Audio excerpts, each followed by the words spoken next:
Pakistan in the 60s was one of the fastest growing economies in Asia. In fact, Pakistan was shown as a role model for development. South Korea came to Pakistan to take our model. Malaysia learned from Pakistan. And these countries moved ahead of us. Pakistan went wrong in the 70s. It went wrong because we had a socialist mindset. And that socialist mindset actually became a deterrent to wealth creation. So making profits was considered a sin. And that mindset then set us back. Nationalization took place. Some of our big industrialists, businessmen were hounded out of the country. And so we went backwards. And even though that socialist mindset went in the 80s and 90s, but unfortunately, socialism went, governments changed. But amongst the bureaucracy and some of the politicians, that mindset remained. So when people started making wealth, they were somehow discriminated or there was envy against them. So how are we different? Our government is a government that now has, as a policy, we feel that wealth creation is what's going to take Pakistan out of our economic crisis. We feel that wealth creation is how we will be able to pay our debts. We feel that wealth creation is what is going to raise people out of poverty in Pakistan. And the model of China is in front of us.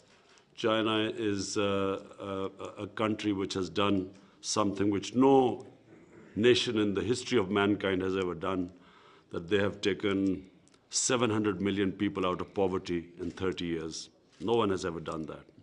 And one of the ways was that they allowed wealth creation, and then they had specific programs to lift the bottom tier of the people out of poverty. So we, as a government, our main concern is to take people out of poverty. To take people out of poverty, we have to allow people to make money. The more money is made, the more wealth is created, the more we have ability to raise taxes, and through them we can then use that money on the bottom tier of our society. So we as a government are now making every effort to remove impediments in the way of investors and businesses. We have an office set up in the Prime Minister's Secretariat, and the job of that office, a board of investment, is to make it easy for people to invest. And so this process has started. We are the only thing which we want to impose or eradicate in our society is corruption. Because corruption, unfortunately, makes it difficult for especially the small and medium industry to flourish, but also for investors, genuine entrepreneurs to prosper in a society. Corruption becomes the reason why countries also do not achieve their potential. So I can assure you that your concerns, we look forward to the paper which you're going to give us, that where are the problems happening. Some of us we already know because we've discussed the various issues Turkish investors faced in Pakistan. We have already discussed this. And we already,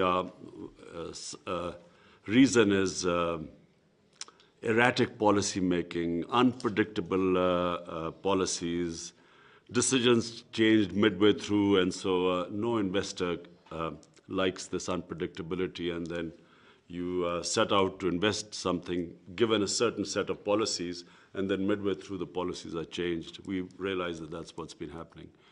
But we want to assure you that we will be now, you will be finding a completely different government, a government that is going to promote investment, And the best thing, of course, when you talk about investing in Pakistan to use and then exporting out of Pakistan, that's really what we need right now, because our exports have suffered because of flawed policy making.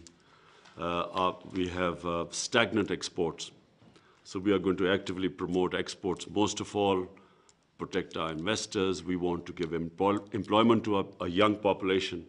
So therefore, our priority will be wealth creation. So therefore, we look forward to your input, and I assure you that we will be working with you to make it easier for you to invest.